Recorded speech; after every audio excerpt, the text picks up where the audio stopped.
بسم اللہ الرحمن الرحیم رب اشرح لی صدری ویسر لی امری واحلل عقدۃ من لسانی یفقہوا قولی۔ السلام علیکم دوستو، آپ تمام کیسے ہو؟ اللہ سے امید کرتے ہیں آپ تمام خوش و خرم ہوں گے۔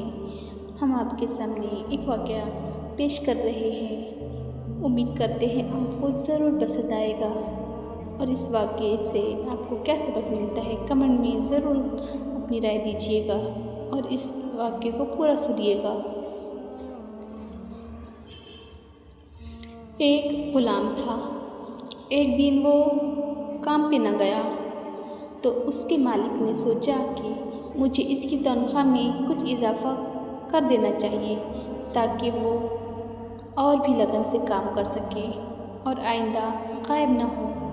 اگلے دن مالک نے اس کی تنخواہ سے زیادہ اسے پیسے دیے، جو اس نے خاموشی سے رکھ لیے، لیکن کچھ دنوں کے بعد وہ دوبارہ غیر حاضر ہوا تو اس کے مالک نے غصے میں آ کر اس کی تنخواہ میں کیے گئے اضافے کو ختم کر دیا اور اس کو پہلے والی تنخواہ دی۔ غلام نے اب بھی خاموشی اختیار کی تو مالک نے کہا، جب میں نے اضافہ کیا تو تم خاموش رہے، اور اب جب میں نے کمی کی ہے تو پھر بھی تم خاموش ہو، کیوں؟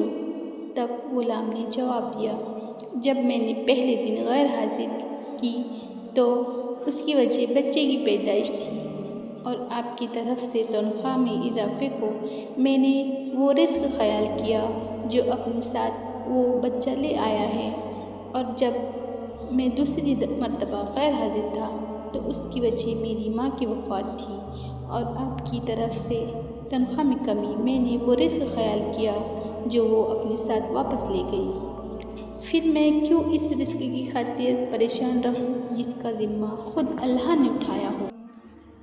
بے شک اللہ تعالیٰ نے ہر انسان کا رزق مقرر کر رکھا ہے، تو پھر ہمیں اس رزق کی خاطر اپنے رب کو کیوں ناراض کرنا چاہیے؟ ہمیں چاہیے کہ ہم اس کے بتائے ہوئے احکام پر چلیں، ہر حال میں اس کا شکر ادا کریں اور نماز کی پابندی کریں۔